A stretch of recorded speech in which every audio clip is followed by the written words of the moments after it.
ये आकाशवाणी है। कोविड-19 विशेष कार्यक्रम के अंतर्गत प्रस्तुत है कोरोना वायरस संक्रमण की वर्तमान स्थिति पर चर्चा, जिसे प्रस्तुत कर रहे हैं आकाशवाणी संवाददाता आनंद श्रीवास्तव। इस कार्यक्रम में आमंत्रित स्वास्थ्य विशेषज्ञ हैं नई दिल्ली के अखिल भारतीय आयुर्विज्ञान संस्थान के डॉक्टर पीयूष रंजन। नमस्कार। संयम और अनुशासन के सहारे हम मुश्किल से मुश्किल बाधाओं को भी पार कर सकते हैं। कोरोना संकट एक नए तरह के दौर में प्रवेश कर रहा है। भारत में मामले बहुत कम होते जा रहे हैं और ऐसे में बहुत सारे लोगों को लग रहा है कि महामारी अब समाप्त हो गई है। इसके प्रति अब चिंता करने की आवश्यकता नहीं है।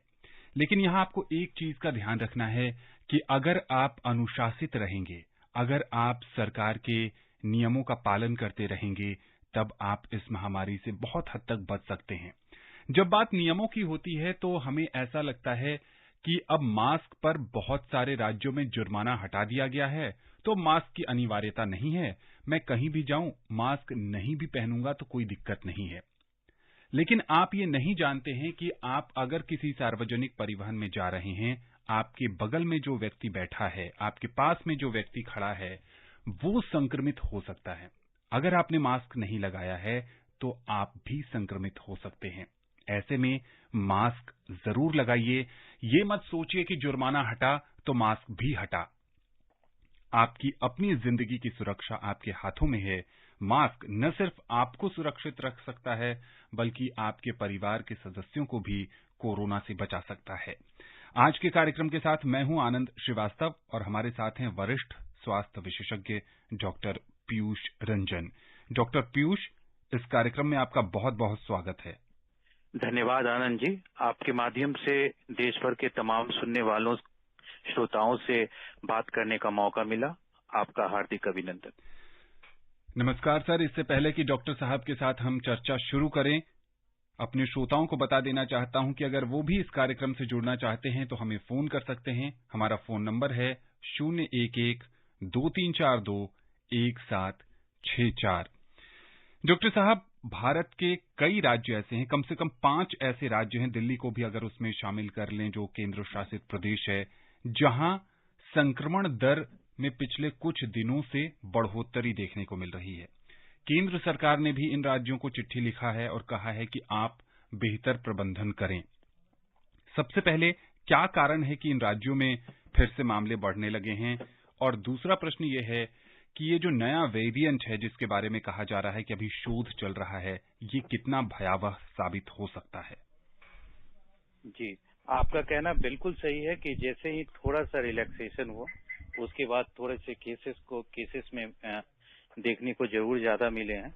लेकिन अच्छी बात यह है कि ये केसेस जो हैं वो उतनी ज्यादा वायरुलेंट नहीं है, यानी इनसे जो डिजीज हो रही है वो माइल्ड हो रही है।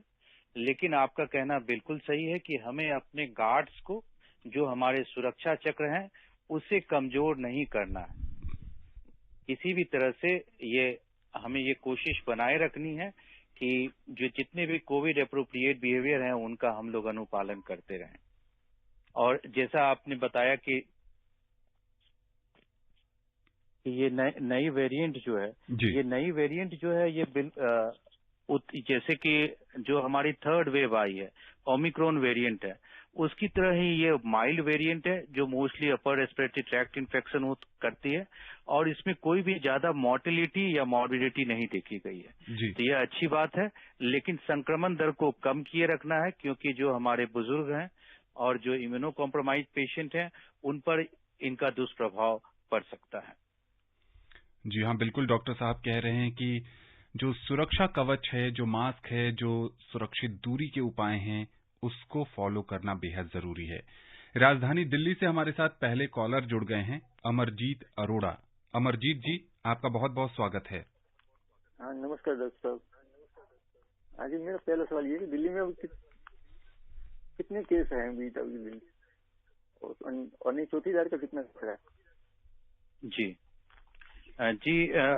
नमस्कार अमरजीत जी। अभी जो हमारी इन्फेक्टिविटी रेट जो है, जो कुछ समय से 0.5% से भी कम देखने को मिल रहा था, लेकिन हाल के समय में कुछ ऐसे पॉकेट्स में हैं जिनमें केस स्पर्ट्स ज्यादा हुए हैं, तो पॉजिटिविटी रेट जो है वो 1% से थोड़ा सा ज्यादा हो गया है।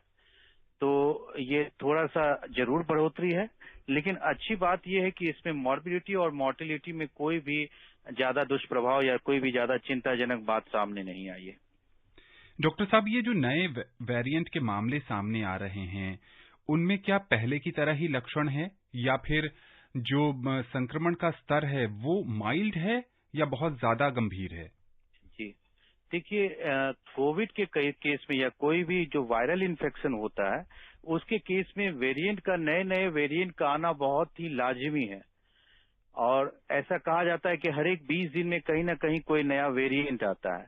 और ये वेरिएंट तभी अब जिसमें इसमें दो बात होता है, variants of concern end variant of deep concern, जिसको हम लोग इमरजेंसी ये वाली बात करते हैं।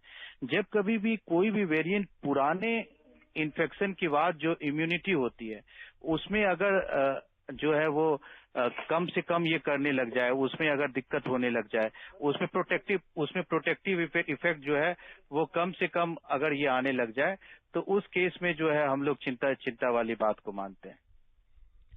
जी बिल्कुल, तो बहुत ज्यादा इस समय घबराने की जरूरत नहीं है, पैनिक बटन दबाने की बिल्कुल ज्यादा घबराने की जरूरत नहीं है, सिर्फ सतर्कता रखने की जरूरत है।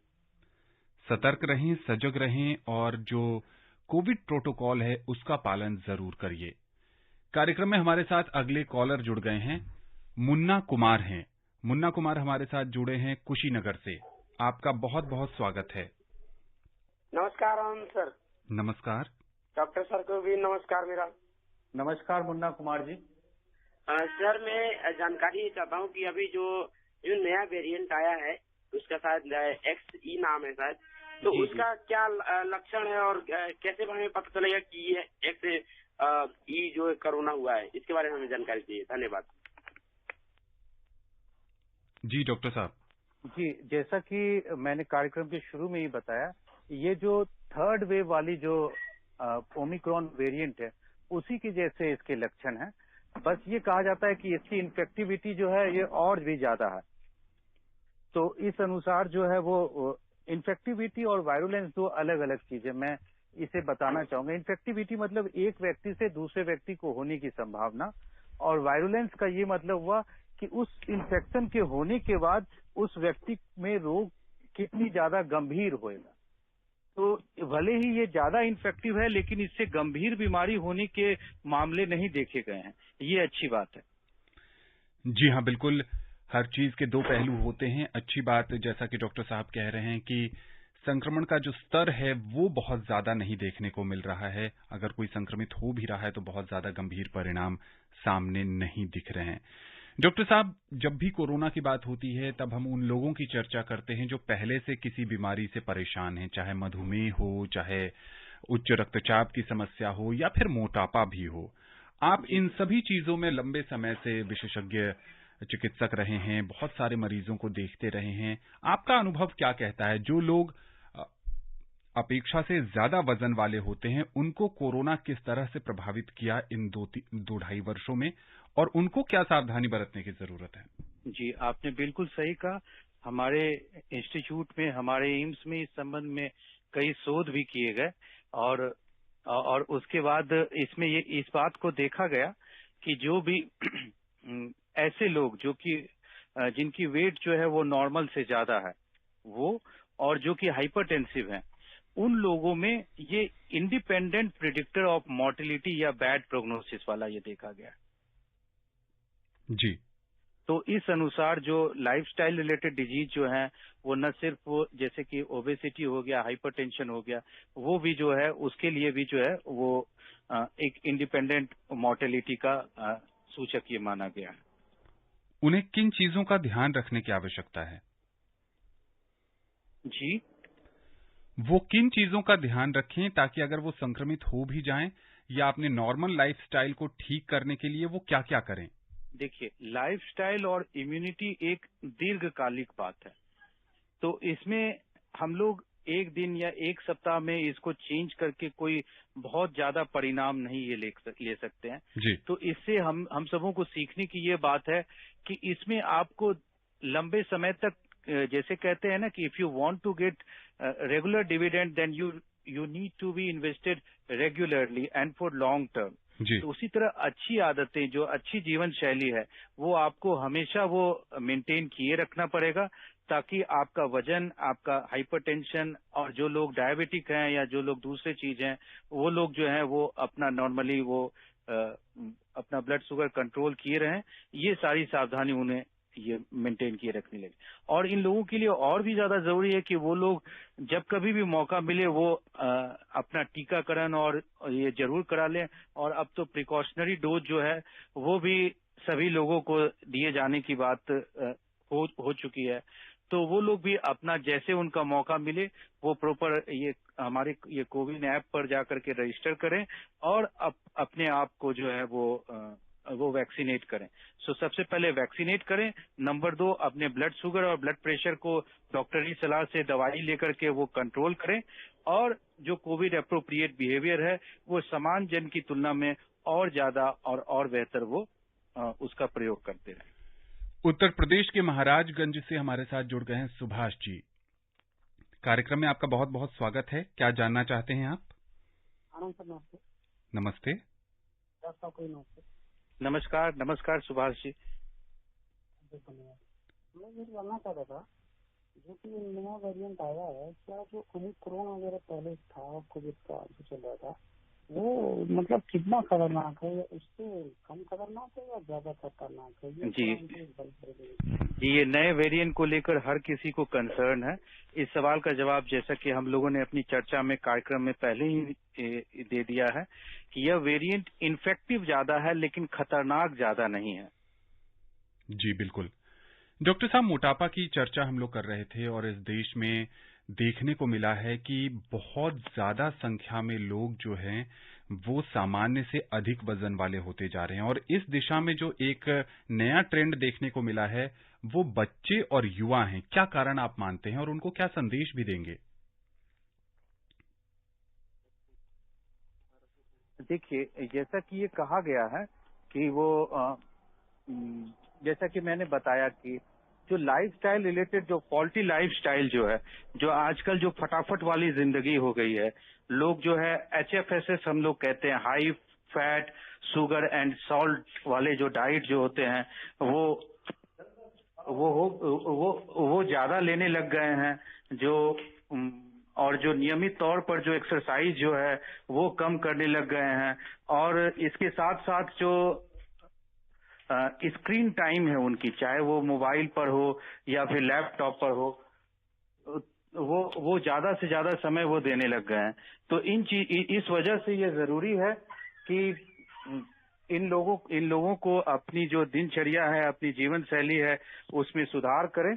और जितना भी जो संतुलित भोजन है, बैलेंस डाइट है, उसका वो नियमित तौर पर सेवन करें, रेगुलर एक्सरसाइज करें, समय पर सोएं और समुचित मात्रा में नींद लें।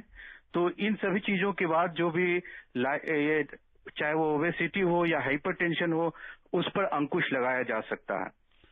जी हाँ, बिल्कुल। अपनी दिनचर्या में आप परिवर्तन करें। जैसा कि डॉक्टर साहब कह रहे हैं कि बहुत सारे युवाओं को आजकल आदत है कि वो स्मार्टफोन पर लगे रहते हैं, बहुत देर से सोते हैं, देर से जागते हैं। तो ज्यादा जरूरी है कि आप अपने को सुव्यवस्थित करें, अपनी दिनचर्या को सुव्यवस्थित करें और एक स्वस्थ जीवन जिए। गाजियाबाद से हमारे साथ जुड़ गए हैं सुभाष। कार्यक्रम में आपका बहुत बहुत स्वागत है। नमस्कार। नमस्ते। डॉक्टर साहब भी नमस्कार। नमस्ते सुभाष जी। सर, मेरा प्रश्न यह है कि जो डायबिटीज के पेशेंट हैं उनका हेल्दी खाना किस तरह, मतलब हेल्दी फूड क्या हो सकते हैं उनके लिए? बढ़िया सवाल है डॉक्टर पीयूष। जी। देखिए, डायबिटिक के लिए जो हम लोग डायबिटिक डाइट कहते हैं, अगर मोटे तौर पर अगर हम लोग इनको बताया जाए तो डायबिटिक के जो पेशेंट होते हैं उन्हें नियमित तौर पर 3 मेजर मील लेना चाहिए और 2 स्नैक्स लेने चाहिए। मतलब अल्पाहार दिन में 2 बार और 3 बार मेजर मील, जैसे कि एक नाश्ता हो गया, दोपहर का लंच हो गया और रात का डिनर हो गया। ठीक है। और इन सबों में जो एक अगर एवरेज हम लोग अगर ये बात कहें तो जो एवरेज हाइट और वेट वाले पेशेंट हैं उनको 1200 से लेकर 1400 किलो कैलोरी वाली जो डाइट है वो लेनी चाहिए। अब इसमें जो तकनीकी बातें को बहुत ज्यादा न जाते हुए आम लोगों को जो बात समझ में आए वो बातें मैं बताना चाहूंगा कि उन्हें ज्यादातर ये कोशिश करनी चाहिए कि ऐसी चीज जो कि हाई ग्लाइसेमिक इंडेक्स हो, जो कि खाने में मीठी लगे, जैसे कि आपकी वो शीतल पेय पदार्थ हो गया, मीठा जो शरबत हो गया, जो चाय में जो मीठी चाय हो गई, या जो मिठाइयाँ हो गई, या फिर ऐसे फल जो कि मीठे लगते हैं, जैसे कि अभी गर्मियों में आम, लीची, इसका मौसम आने वाला है। तो ऐसे फूड जो कि हाई ग्लाइसेमिक इंडेक्स के होते हैं, उन फूड का कम से कम वो सेवन करें, नंबर 1। नंबर 2, इसके साथ साथ ये उनके लिए जरूरी है कि इन फूड के साथ साथ जो कि रफेज वाले फूड पार्टिकल हों, जैसे कि प्रोटीन का समुचित मात्रा में सेवन करें, और जो पत्तीदार सब्जियां हैं इन सबों का सेवन वो ज्यादा करें, ताकि शुगर जो है वो ज्यादा ये एकदम से ना बढ़े। अगर उनका शुगर जो है वो बहुत फ्लक्चुएट करता है, कंट्रोल नहीं रह पाता है, तो उन ऐसे लोगों के लिए ये जरूरी है कि वो ये जो डाइटिशियन से और जो डायबिटिक एक्सपर्ट है उनकी सलाह में रहें। लेकिन आम लोगों के लिए 2-3 जो मोटी बातें हैं कि वो high fat, high sugar, high salt वाले डाइट से परहेज करें। दिन में जो नियमित तौर पर जो 3 बार मेजर मील और 2 बार जो अल्पाहार स्नैक्स जो कहते हैं वो लें, और अगर माने तो घी, तेल, मीठा, मसाला, ये 4 चीज का वो सेवन बिल्कुल न के बराबर करें। डॉक्टर साहब, एक और सवाल बहुत सारे लोगों के जहन में होता है कि क्या डायबिटिक लोगों को चावल और नॉनवेज खाना चाहिए? देखिए, चावल जो है वो जैसे कार्बोहाइड्रेट का टोटल जितना लोड जो जरूरत होता है वो उतना ही लेना चाहिए। एक्चुअली चावल में क्या होता है कि आम लोग जितना भी चावल होता है, हम लोग पूरी जो खाने वाले जो लोग जो चावल जहाँ जो खाने के शौकीन होते हैं वो ज्यादा मात्रा में चावल खा लेते हैं, इसलिए जो है वो ये लोग कहते हैं कि चावल जो है ज्यादा नहीं खाना चाहिए। चावल हो या गेहूं हो, उसमें जो कार्बोहाइड्रेट की मात्रा है वो लगभग सेम रहती है। नंबर 1 बात ये हो गई। और जो हम लोग प्लेन कार्बोहाइड्रेट वाले जैसे आलू को खाने के लिए मना करते हैं, तो ये कार्बोहाइड्रेट के साथ साथ जो रफेज वाले जो फूड आइटम हो उनका सेवन करना चाहिए। जी बिल्कुल। कार्यक्रम में कॉलर जुड़ गए हैं, उत्तर प्रदेश के मेरठ से हैं पंकज जी। पंकज, आपका बहुत बहुत स्वागत है। क्या जानना चाहते हैं आप? हाँ, नमस्कार, आप सभी को मेरा नमस्कार। नमस्ते जी। हाँ, मैं डॉक्टर साहब से एक जानकारी चाहता था। मेरे को एक वैक्सीन लगी है, मैंने एक वैक्सीन लगवाई है, 8-9 महीने का पीरियड हो गया है, तो लेकिन मैं स्वस्थ हूँ, मेरे को कोई प्रॉब्लम नहीं है। लेकिन अगर मैं डोज नहीं लगवाता, वैक्सीन नहीं लगवाता, तो मुझे आने वाले समय में क्या दिक्कत हो सकती है या कोई? आप पहले ये बताएं कि एक वैक्सीन लेने के बाद सेकेंड या थर्ड वेव में आपको क्या कोविड का इन्फेक्शन हुआ था? नहीं, एक ही वैक्सीन लगवाई थी, फिर मैंने दोबारा कोई भी वैक्सीन नहीं लगवाई। जी, लेकिन वैक्सीन के साथ साथ क्या आपको कोविड का इन्फेक्शन कभी हुआ था? कभी आपका RT-PCR पॉजिटिव आया है सेकेंड या थर्ड वेव के दौरान? नहीं, मेरे को कोई प्रॉब्लम नहीं हुई। जैसा कि दोबारा बीमारी आई है उसके बाद मेरे को कोई प्रॉब्लम नहीं, क्योंकि आपको कोविड कभी नहीं हुआ है। आपकी बातों से ऐसा मैं ये निष्कर्ष निकाल पा रहा हूँ। देखिए, अगर आपने इनएडिक्वेट डोज जो लिया है, आपको अपनी डोज जरूर पूरी करनी चाहिए, ऐसा मेरा आपको एडवाइस रहेगा। पंकज जी, आपसे ये भी जानना चाहेंगे कि आपने दूसरी डोज किस कारण से नहीं ली है? मैं दूसरी डोज इसी कारण नहीं ली कि जब स्वस्थ हूँ, कोई प्रॉब्लम नहीं हुई है, तो दूसरी डोज मेरे को इतनी जरूरत नहीं है। जो जरूरतमंद लोग हैं पहले उनको लग जाए, फिर मेरा नंबर आ जाए। देखिए पंकज जी, आपकी बात बहुत सही है। लेकिन अभी के समय में वैक्सीन की कोई कमी नहीं है, इसलिए मेरा आपसे यह सुझाव होगा कि आप कोविन ऐप पर अपने आप को रजिस्टर कर लें और अपने जो बचे हुए डोज हैं वो जरूर आप ले लें। जी हाँ, बिल्कुल। इस तरह की सोच सही नहीं है कि एक डोज लगने के बाद मैं अगर स्वस्थ हूं तो मैं वैक्सीन की दूसरी डोज, जो कि बहुत जरूरी है, वो न लूं, क्योंकि इस समय जो महामारी से बचने का उपाय है, बचने के उपाय की जब हम बात करते हैं तो इसका अर्थ ये होता है कि जब तक सटीक इलाज उपलब्ध नहीं हो जाता तब तक ये वैक्सीन और मास्क ही बचाव है। तो आप मास्क लगाइए, लेकिन वैक्सीन जरूर लीजिए, इसमें किसी भी तरह की शंका में मत रहिए। डॉक्टर पीयूष, चर्चा हो रही थी मधुमेह से रिलेटेड। अगर हम हाइपरटेंशन की बात करें तो भारत में एक बड़ी आबादी ऐसी है जिसको पता ही नहीं है कि उन्हें रक्तचाप की समस्या भी है। उन्हें ऐसा लगता है कि सर भारी हो गया, थकान सी हो गई, या फिर कभी-कभी उन्हें थोड़ा सा चक्कर आता है, वो रेस्ट कर लेते हैं या फिर सरदर्द की दवाइयां खा लेते हैं। कैसे लोग समझें कि मुझे रक्तचाप की समस्या है? क्या हर समय 10 दिन पर, महीने दिन पर अपना रक्तचाप चेक कराना जरूरी है? जी, आपने ये बहुत अच्छी बात कही। देखिए, हाइपरटेंशन, डायबिटीज, ये दोनों ऐसी बीमारी है जो कि साइलेंट किलर कहा जाता है। जी। जैसे आम जो बीमारी होती है उसमें दर्द होता है, बुखार आता है, तो लोगों को परेशानी तत्काल होती है, तो वो लोग सजग होते हैं, वो अपने इलाज के लिए डॉक्टर से संपर्क करते हैं। लेकिन हाइपरटेंशन और डायबिटीज ऐसा है जो सालों साल शरीर के अंदर को एक साइलेंट किलर की तरह, घुन की तरह खाते रहता है।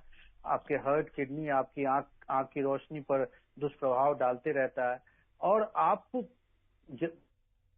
जबकि कोई इसका मेजर कॉम्प्लिकेशन हो रखता है। तो ऐसे लोग क्या करें जो कि ये सिम्टोमेटिक नेचर है? ऐसे लोग जिनको की फैमिली हिस्ट्री है, जिनके माता पिता, भाई बहन किसी को अगर हाइपरटेंशन है, तो वो अपना नियमित रूप से जांच कराते रहे। 40 साल की उम्र के बाद एक ब्लड प्रेशर जो है हर एक 2-3 महीने में एक बार जांच कराते रहे, अगर वो नॉर्मल रहता है तो।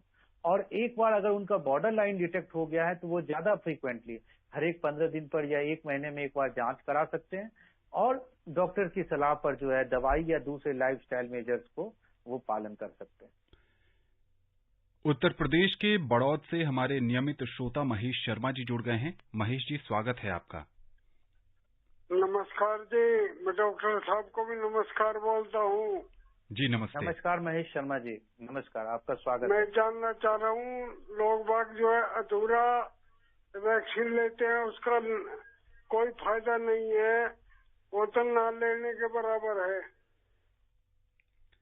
और मैं चाह रहा हूँ जैसे स्मेल चली जाती है, उसके लिए क्या उपाय होगा जी? स्मेल चली जाती है, उसके लिए क्या उपाय करें? जी, सबसे पहले जिस बात पर इन्होंने स्ट्रेस डाला, उस बात को मैं फिर से एक बार दोहराना चाहूंगा। इन्होंने बिल्कुल सही कहा, अधूरा वैक्सीन अधूरी सुरक्षा की तरह है। वो वैक्सीन लेना न लेना बिल्कुल बराबर है। और जैसा आपने कार्यक्रम के शुरू में 2-3 बार कहा, मैं फिर से एक बार कहना चाहूंगा कि अभी के समय में इस महामारी से बचने का सबसे अचूक उपाय है वो वैक्सीनेशन लेना, और कोविड संबंधित सारे जो सुरक्षा के उपाय हैं उनका रिलीजियसली और रिगरसली पालन करते रहना। अब इनकी बात पर, इनके सवाल पे आते हैं, अगर कोविड की वजह से अगर किसी का स्मेल चला जाता है तो उसके लिए क्या विशेष दवाई या ये उपाय किए जाए? देखिए, ये ज्यादातर केस में देखा गया है, ये खुद ब खुद वापस आ जाता है। इसमें जो है कुछ लोगों को 4 हफ्ते तक का टाइम लगता है, या कुछ लोगों को ऐसे भी हमारे पास पेशेंट आए हैं जिनमें 6 महीने से लेकर 1 साल तक का समय लग सकता है। तो इस चीज को लेकर के ज्यादा परेशान ना हो। आप सिर्फ ये देखते रहें, अगर आपको लंबे समय तक रह रहा है तो आप अपना एक न्यूरोलॉजिकल जांच जरूर करा लें, ताकि ये किसी और दूसरी बीमारी की वजह से ना हो रहा हो, ऐसा देख लेना और समझ लेना जरूरी रहेगा। गाजियाबाद के लोनी से हमारे साथ जुड़ गए हैं मोहम्मद यामीन। यामीन जी, आपका बहुत बहुत स्वागत है।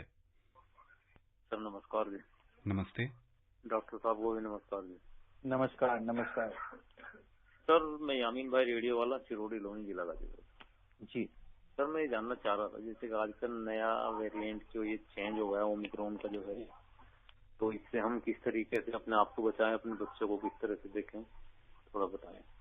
जी, आपकी आवाज बीच में मैं नहीं सुन पाया। क्या आनंद जी, आप नए वेरिएंट को लेकर अपने बच्चों को कैसे सुरक्षित रखें? जी, बच्चों में देखिए, बच्चों में जैसा ये कोविड में के बारे में जो वैज्ञानिक तथ्य हमारे पास है कि बच्चों में ये बड़ों की तुलना में और ज्यादा माइल्ड फॉर्म में होता है, और जो खासकर 3rd वेव आया है, 4th वेव आया है, तो उसमें बच्चों की सुरक्षा को लेकर के कोई भी ज्यादा या इंक्रीज रिस्क नहीं देखे गए। तो मेरा आपसे यही ये एडवाइस होएगा कि आप इस बच्चों को इस बीमारी की वजह से जो भी ज्यादा चिंता है उसमें आप ना पड़े, क्योंकि ये बच्चों में और भी ज्यादा माइल्डर फॉर्म में होता है, नंबर 1। नंबर 2, जो 12 वर्ष से ज्यादा उम्र के बच्चों के लिए जो वैक्सीन आई हुई है, उसमें आप कोविन ऐप पर, पोर्टल पर अपने आप को आप रजिस्टर करवा करके वैक्सीनेट कर लें।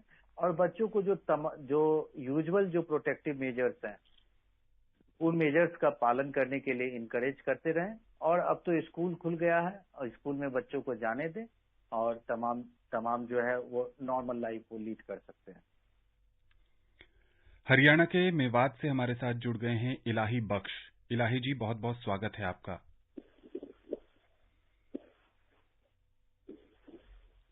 इलाही जी, आप अपना सवाल पूछिए। सर नमस्ते सर। नमस्कार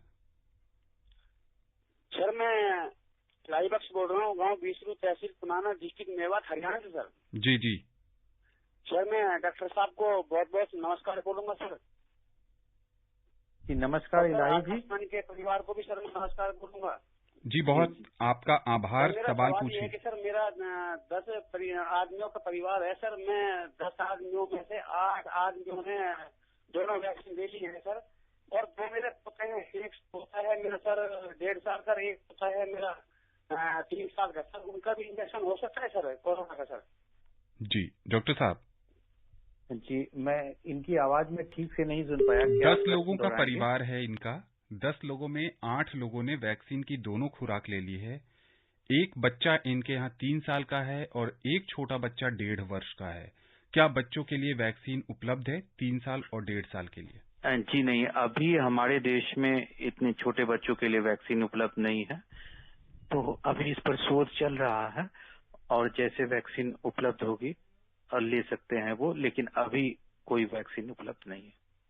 और इलाही जी, बहुत बहुत आपको मुबारकबाद कि आप सजग हैं, जागरूक हैं और आपके पूरे परिवार ने वैक्सीन की दोनों डोज ले ली है। इतने छोटे बच्चों को लेकर बहुत ज्यादा चिंता करने की आवश्यकता नहीं है। अगर आप बाहर जा रहे हैं, मास्क लगा रहे हैं, वापस आने के बाद साबुन पानी से हाथ को अच्छे से धो रहे हैं, तो बहुत कम चांसेस हैं कि बच्चे संक्रमित होंगे।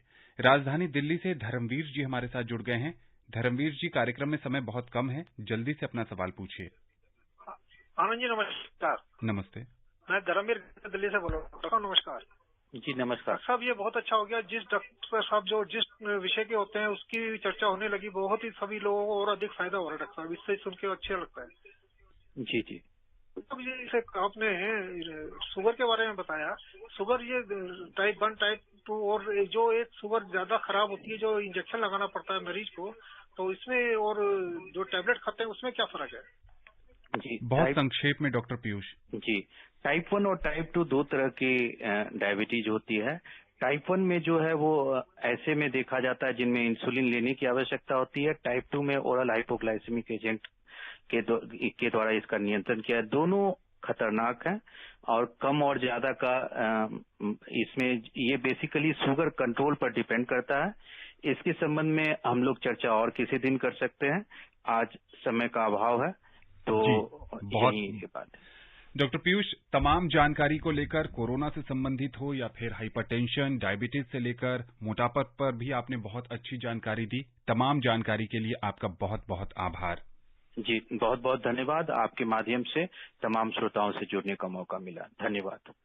तो जैसा कि डॉक्टर साहब बता रहे थे कि मामले जरूर कम हो गए हैं, नया वेरिएंट भी आ गया है, आने वाले समय में भी कई तरह के वेरिएंट आ सकते हैं, लेकिन आपको क्या करना है? आपको करना यह है कि जहां भी जाइए मास्क लगाइए, सुरक्षित दूरी का पालन करिए, साबुन पानी से हाथ धोना मत भूलिए, सैनिटाइजर का भी प्रयोग करिए। कोविड प्रोटोकॉल का पालन करते रहेंगे तो संक्रमण से बचे रहेंगे। और साथ ही साथ टीका लगा लीजिए। जी बिल्कुल, टीका भी लगवाइए। स्वस्थ रहिए, खुशहाल रहिए और संक्रमण से बचे रहिए। नमस्कार जी। कोविड-19 विशेष कार्यक्रम के अंतर्गत अभी आप सुन रहे थे कोरोना वायरस संक्रमण की वर्तमान स्थिति पर चर्चा, जिसे प्रस्तुत कर रहे थे आकाशवाणी संवाददाता आनंद श्रीवास्तव। इस कार्यक्रम में आमंत्रित स्वास्थ्य विशेषज्ञ थे नई दिल्ली के अखिल भारतीय आयुर्विज्ञान संस्थान के डॉक्टर पीयूष रंजन। ये कार्यक्रम आकाशवाणी के समाचार सेवा प्रभाग द्वारा प्रस्तुत किया गया। इसे आप हमारे mobile app news on AIR और YouTube channel news on AIR official पर भी सुन सकते हैं। इस कार्यक्रम के संबंध में अपनी प्रतिक्रिया आप हमें ईमेल कर सकते हैं। पता है airnsdtalks@gmail.com। ये कार्यक्रम फिर से सुनने के लिए लॉग ऑन करें हमारी वेबसाइट newsonair.gov nic.in।